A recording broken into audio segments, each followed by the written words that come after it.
l'énergie est notre priorité. Mesdames et messieurs, merci pour la confiance renouvelée. Bienvenue dans cette grande édition d'information qui s'annonce par les titres. Est-ce une bonne interdiction ou une façon de mettre de l'huile sur le feu? La mairie a interdit tout paiement de taxes, une mesure qui semble être mal perçue par les conducteurs de mototaxi et leurs syndicats. Vous aurez plus de détails dans ce journal. Et puis dans l'actualité également, le directeur national de l'impôt, la DPS et quelques volontés sont venus assister la direction préfectorale de l'éducation en lui offrant un important lot de kits sanitaires, ce pour faire face à la crise qui a secoué le système éducatif depuis 3 mois. Fatmata Chéri Camara nous en dira plus dans cette édition. Et voilà, c'est tout pour les titres. Les détails sont dans un instant. Encore une fois, merci de votre fidélité au programme de notre télévision. Vous êtes bien sur Fria TV et vous suivez l'édition d'information. Ouvrons-la par cette nouvelle qui vient de nous parvenir. Les associations des femmes leaders et présidentes des 22 quartiers de la région de Nzélé-Koré ont rencontré ce jeudi Nema Augustin Maomi, un des émissaires du chef de l'État. Leurs échanges ont porté essentiellement sur la consolidation de la paix dans la région de Nzélé-Koré, devenue le théâtre des drames ces dernières années. Ces femmes ont pris l'engagement d'œuvrer pour une région unie et indivisible. Je vous l'annonçais dans les titres, la mairie de Fria a fait une annonce ce lundi portant la suspension des taxes du secteur taxi-moto jusqu'à la fin de cette période pandémique, une nouvelle mal perçue par le syndicat et les conducteurs de taxi-moto qui parlent de manipulation. Tout de même, le syndicat dit être prêt pour toute négociation pour l'émancipation de la ville de Fria. Marguerite Mansaré nous en dit plus. Depuis quelques semaines, le climat est tendu entre la mairie et le syndicat des taxis-motos de Fria. Ces élus locaux auraient pris l'initiative de recenser tous les conducteurs de taxis-motos pour faciliter la gestion de cette activité, chose qui n'a pas été acceptée par ces derniers. Cependant, ce lundi 29 juin 2020, la mairie de Fria a fait une annonce portant sur la suspension de la taxe du secteur taxi-moto jusqu'à la fin de cette période d'urgence pandémique décrétée par le chef de l'État. Une nouvelle mal accueillie par le syndicat de taxi-moto à Fria. C'est pas parce que ils s'en tiennent sur le décret du président de la République, c'est tout simplement qu'ils veulent toujours nous prendre ils veulent nous mettre dans leur poche. Jusqu'à présent, nous, la situation là, on les attend, on l'écoute, on ne prend pas ça au sérieux. Cette suspension de la taxe sur la pratique de taxi-moto devrait être une bonne nouvelle pour les conducteurs de taxi-moto. Pourtant, ce n'est pas le cas. Ces jeunes semblent être du côté de leur syndicat. En ce qui concerne le non-paiement des taxes, si l'information vient de la préfecture ou de la commune, moi je n'ai pas reçu l'information. Comme notre syndicat ne nous a pas informé d'abord par rapport au non-paiement des taxes, donc jusqu'à la preuve contraire, moi je vais continuer à payer les taxes. Parce qu'on a un syndicat ici, celui qui nous dirige. Donc moi je reste derrière mon syndicat pour le moment. On a entendu parler que de ne pas payer les taxes pour le moment, que la commune a dit de ne pas payer les taxes. Bon, les syndicats aussi nous ont dit de rester derrière, qu'ils veulent faire monter les taxes des taxis-motos. Donc pour le moment, il y a un affrontement entre les syndicats et les syndicats des taxis-motos avec la commune. Après avoir souligné les efforts du syndicat des taxis-motos de Fria pour l'émancipation de cette activité, Aboubakar Kamara, CNDD, dit être prêt avec son groupe pour une négociation avec la mairie. Cette annonce de la mairie va-t-elle faciliter le dialogue entre ces deux parties concernées? L'avenir nous édifiera. Et puis, volet santé, le Conseil des ministres tenu jeudi dernier par visioconférence, le président de la République Alpha Condé a donné des directives en lien avec l'objectif de bouter hors de la Guinée le virus maudit dans les meilleurs délais. Ces mesures sont entre autres la prise en charge des personnes affectées par la COVID-19 et le dépistage systématique de tous les agents publics. Éducation, dans cette édition d'information, mesdames et messieurs, les cours ont repris dans plusieurs établissements de la préfecture de Fria après 3 mois d'arrêt. La direction préfectorale de l'éducation et certains responsables des directions d'études s'activent pour la mise en place d'une stratégie leur permettant de rattraper le temps perdu à cause de la pandémie de coronavirus. Swadou Baldé est allé les rencontrer, suivez son reportage. Après 3 mois d'arrêt, les cours ont enfin repris dans plusieurs établissements de la commune urbaine de Fria. À la direction préfectorale de l'éducation, l'heure est à la mise en place d'une stratégie afin de rattraper le temps perdu. Pour rattraper, n'est-ce pas, les cours perdus, nous avons dénombré le nombre de groupes pédagogiques par niveau et par établissement. À l'élémentaire, nous avons pris 20 élèves par groupe pédagogique. Au secondaire, nous avons pris 26 élèves par groupe pédagogique. Le chef section pédagogique ajoute également qu'il y aura un emploi spécifique dans chaque direction et met un accent particulier sur les cours à mi-temps. Il y aura cours matin et soir. Il y aura cours à mi-temps au cas où le nombre de cours pédagogiques est supérieur au nombre de salles disponibles. Et ensuite, mettre à profit également les matinées, n'est-ce pas, des dimanches. Déjà, certaines directions d'études s'activent pour le respect de cette stratégie. Au groupe scolaire Bari Jawadou, le directeur des études affirme avoir respecté les directives de la DPE. D'abord, ce qui a été dit, nous avons respecté cela en divisant notre salle de classe en 2 groupes pédagogiques, en respectant les mesures barrières.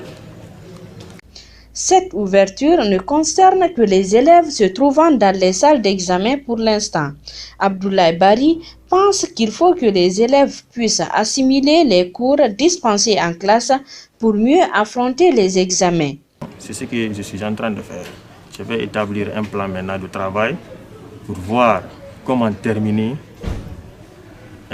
l'intervalle de temps qui nous a été donné pour permettre à nos candidats de bien se préparer pour mieux affronter les examens pour ne pas sortir dans le cadre. Pour une éventuelle réussite des candidats, les responsables de l'éducation appellent les élèves à faire preuve de responsabilité et d'assiduité. Il faut qu'ils soient disponibles. Il faut qu'ils respectent rigoureusement le programme qui est établi par chaque direction et qu'ils viennent, n'est-ce pas, à temps. On est d'accord? Se mettre à la disposition, n'est-ce pas, de leurs maîtres, de leurs professeurs. Ils doivent se battre, se donner corps et âme, même s'ils sont programmés le dimanche, c'est de venir travailler. Aux enseignants, c'est de savoir, maintenant là, nous sommes face à un projet. Ce projet-là, c'est quoi? C'est la réussite de nos candidats. Je vous l'annonçais également dans les titres des personnes de bonne volonté. La direction préfectorale de l'éducation et le directeur national de l'impôt sont venus au chevet de l'éducation. Ces derniers ont offert un important lot de kits sanitaires à la direction préfectorale de l'éducation. C'est pour faire face à la situation qui prévaut sur le secteur de l'éducation qui reste encore frappé par le coronavirus. Fatmata Chéri Kamara était sur place. Suivez son reportage. Restons toujours dans le volet éducation pour dire que lors de la remise officielle de ces kits sanitaires à la direction préfectorale de l'éducation, certains responsables des établissements de la préfecture de Fria étaient présents. Ces derniers ont manifesté leur joie et ont exprimé leur souhait par rapport à l'utilisation à bon escient de ces kits sanitaires dans leur établissement respectif. Hawa Keita les a interrogés, suivez son reportage. Pour faciliter la reprise des cours et mieux éviter la propagation de la pandémie du Covid-19 dans la préfecture de Fria, Aboubakar Marissa Kamara, directeur national des impôts, les acteurs de santé et quelques personnes de bonne volonté ont fait des dons de matériel sanitaire aux établissements de la préfecture. Un acte vivement salué par plusieurs cadres de l'éducation. Mes sentiments sont bons. C'est donc Bakar Marisha a apporté. Vraiment, nous sommes contents à plus d'un titre. Parce que nous savons que tous, cette pandémie ne fait que se propager, se multiplier dans notre préfecture. Mais nous avons pu prendre les dispositions à temps au niveau de l'éducation. En tout cas, avec l'apport de ces matériels-là, nous allons vraiment ouvrir les classes sans difficulté. Nous sommes contents à plus d'un titre. Nous remercions le gouvernement, le professeur Alpha Condé, président de la République de Guinée, chef de l'État, en même temps celui qui a accompagné la femme de M. Abakar Marisha Kamara, et Charles. Nous sommes contents à plus d'un temps. On remercie tous ceux qui ont pensé à l'éducation. Maintenant que ça, ce dont est venu, ça nous permettra d'ouvrir les classes et de rattraper le temps perdu. Nous remercions vraiment le donateur qui a été d'une gentillesse très large. Et nous souhaiterions vraiment que ce don soit bien gardé et nous allons l'utiliser à bon escient. Nous voulons vraiment remercier tout le monde, remercier l'autorité préfectorale, l'autorité nationale et surtout le donateur qui est notre frère Abakar Marisha. Face à ce geste, certains responsables rassurent que la rentrée prévue sera effective. Ils estiment également qu'après la pulvérisation des écoles, il ne manquait que ces mesures. On attendait ce type. Maintenant qu'ils sont là, les enfants vont commencer à c'est vraiment un ouf de soulagement. Puisque beaucoup d'écoles ont commencé là. Il restait quelques écoles d'enfants. Donc le donateur, on le remercie. On est vraiment satisfait pour faire bon usage. Amadi Diallo, proviseur du lycée Amilcar Cabral, soucieux de l'application des mesures barrières, appelle les élèves à plus de responsabilités. Avec ce don, nous pensons que les conditions sont maintenant réunies pour assurer une bonne réouverture des classes. L'appel que nous allons lancer à nos candidats, c'est de respecter les mesures barrières, se laver les mains régulièrement, utiliser les masques et dans les salles de classe, respecter les mesures barrières. Dans le reste de l'actualité politique à présent, pour la tenue de l'élection présidentielle d'octobre prochain, la CENI entend procéder à une révision exceptionnelle de la liste électorale sur une période de seulement 15 jours. Selon le porte-parole de l'organe en charge des élections en Guinée, Mamadi Trouakaba, cette révision exceptionnelle ne devra concerner qu'une petite catégorie d'électeurs. Dernière information de cette édition d'information, le FNDC renonce à la marche du 8 juillet prochain, mais annonce une nouvelle mobilisation pour le 20 juillet. C'était lors d'une plénière extraordinaire à son siège à Kipé, tenue ce vendredi. Pour plus de détails par rapport à ce report, suivez ce commentaire de Swadou Baldé. Réuni en plénière extraordinaire ce vendredi 3 juillet à son siège à Kipé, le FNDC a pris acte de l'interdiction de sa manifestation par les autorités jusque-là prévue pour le 8 juillet. Cependant, le Front appelle le peuple de Guinée à une autre marche inédite pour le 20 juillet pour manifester contre ce qu'il appelle le départ du président Alpha Condé et de son clan. Le FNDC prend acte de l'interdiction illégale de sa marche citoyenne du 8 juillet. Face à cet abus inacceptable du pouvoir qui intervient au moment où nous constatons avec regret la crise institutionnelle due à la démission, à l'illégalité et à l'illégitimité des institutions Assemblée nationale, CENI, Cour constitutionnelle, le parjure commis par M.